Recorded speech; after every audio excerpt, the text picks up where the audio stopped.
ప్రపంచంలో ఎక్కడ ఏం జరిగినా మీరు నేను మనందరం అందుకు బాధితులం కావాల్సిందే. అయితే ఒక్కోసారి అది ప్రత్యక్షంగా ఉంటుంది, మరికొన్నిసార్లు పరోక్షంగా ఉంటుంది. గ్లోబలైజేషన్ అని ఎప్పుడైతే మనం ప్రపంచంతో కలిసిపోయామో కష్టమైన నష్టమైన మనం అనుభవించి తీరాల్సిందే. ఇదంతా ఇప్పుడు చెప్పడానికి కారణం లేకపోలేదు. తాజాగా ఇరాన్, ఇజ్రాయెల్ దేశాల మధ్య తలెత్తిన ఉద్రిక్త పరిస్థితులతో యావత్ ప్రపంచం మరొక్కసారి ఉలిక్కిపడింది. మరీ ముఖ్యంగా భారత్ అయితే మరీను. బాంబులేసుకున్నది వాళ్ళు, భయం మనక అని మీరు అడగచ్చు. కానీ తప్పదు.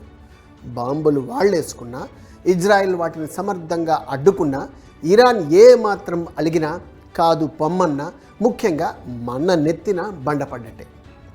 అలాగని అటు ఇరాన్ను వెనకేసుకొని రాలేం, ఇటు ఇజ్రాయెల్కి మద్దతు పలకలేం. సరే, ఆ రెండు దేశాలు గొడవ పడితే మనం ఎందుకు భయపడాలి? ఈ ప్రశ్నకు సమాధానం చాలా చెప్పాల్సి ఉంటుంది. అయినా సరే సింపుల్గా మీకు అర్థమయ్యే చెప్పే ప్రయత్నం చేస్తా. నెంబర్ 1, ఇరాన్ ఒపెక్ దేశాల్లో అత్యధికంగా పెట్రోలియం ఉత్పత్తుల్ని ప్రపంచానికి సరఫరా చేస్తున్న మూడో దేశం. ఇక భారత విషయానికి వస్తే మన చమురు అవసరాల్లో 84% దిగుమతులపైన ఆధారపడ్డాం. ప్రపంచంలోనే అత్యధికంగా ఆయిల్ దిగుమతి చేసుకుంటున్న దేశాల్లో మూడో స్థానం మనది. ఇక మనం దిగుమతి చేసుకుంటున్న దేశాల విషయానికి వస్తే మొదటి 5 దేశాల్లో ఇరాన్ ఫస్ట్ ప్లేస్లో ఉంటుందని గణాంకాలు చెబుతున్నాయి. ఏప్రిల్ 15 మధ్యాహ్నం 5 గంటల సమయానికి ప్రపంచ ఆయిల్ మార్కెట్లో క్రూడ్ ఆయిల్ ధర ఒక బ్యారెల్ సుమారు $90 ఉంది. కానీ ఈ ఉద్రిక్త పరిస్థితుల కారణంగా ఒక్కో బ్యారెల్ ధర $100 దాటే ప్రమాదం ఉందని నిపుణులు హెచ్చరిస్తున్నారు. పరిస్థితులు ఇంకా శృతిమించితే $120 నుంచి $130 పెరిగినా ఆశ్చర్యం లేదన్నది వారి మాట. అదే జరిగితే మన జేబుకు చిల్లు పడ్డట్టే. ఇప్పటికే ఆకాశానికి అంటుతున్న పెట్రోల్ ధరలు మరింత పెరుగుతాయి. డీజిల్ ధరలు కూడా పెరగడం వల్ల సరుకు రవాణా ఛార్జీలపై ఆ ప్రభావం ఉంటుంది. ఫలితంగా నిత్యావసరాల ధరలు పెరుగుతాయి. సామాన్యుడి బడ్జెట్ తారుమారవుతుంది.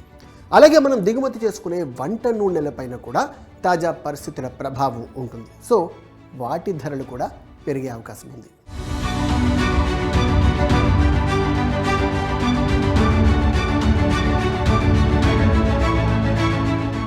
అక్కడితో ఆగిపోదు. ఇప్పటికే రెడ్ సీలో ఉన్న ఉద్రిక్త పరిస్థితుల కారణంగా విదేశాల నుంచి దిగుమతుల విషయంలో అధికంగా ఖర్చు పెట్టాల్సి వస్తుంది. ఇప్పుడు గ్యాస్, ముడి చమురు సహా ఇతర దిగుమతులన్నీ హార్ముజ్ జలసంధి ద్వారానే జరుగుతున్నాయి. ప్రపంచవ్యాప్తంగా సరఫరా అయ్యే 20% ముడి చమురు ఆ మార్గం ద్వారానే దిగుమతి జరుగుతోంది. ఇరాన్, ఇజ్రాయెల్ దేశాల మధ్య ఉద్రిక్తతలు ఇలాగే కొనసాగితే రవాణాకు మరో మార్గం ఎంచుకోవాల్సి ఉంటుంది. అప్పుడు మరింత భారం పెరుగుతుంది. అయితే ప్రస్తుతానికి బ్యారెల్ ముడి చమురు ధర $100 లోపే ఉండటం కాస్త ఊరట కలిగించే అంశం. అయితే పరిస్థితులు ఇలాగే ఉంటే మాత్రం సామాన్యులు మరింత భారం మోసేందుకు సిద్ధం కాక తప్పదు.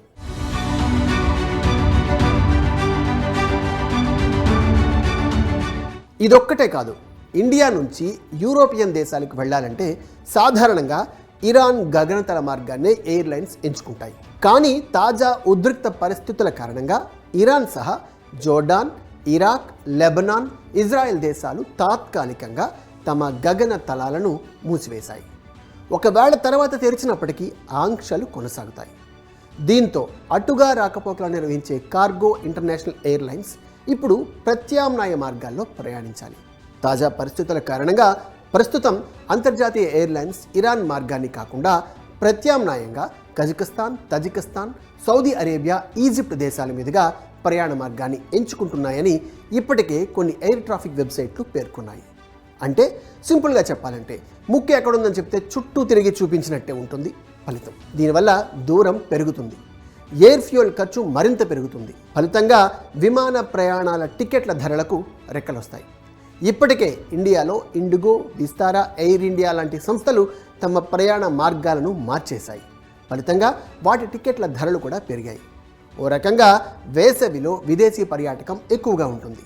కానీ ఊహించని రీతిలో ధరలు పెరగడంతో ఆ రంగానికి ఇది పెద్ద దెబ్బే.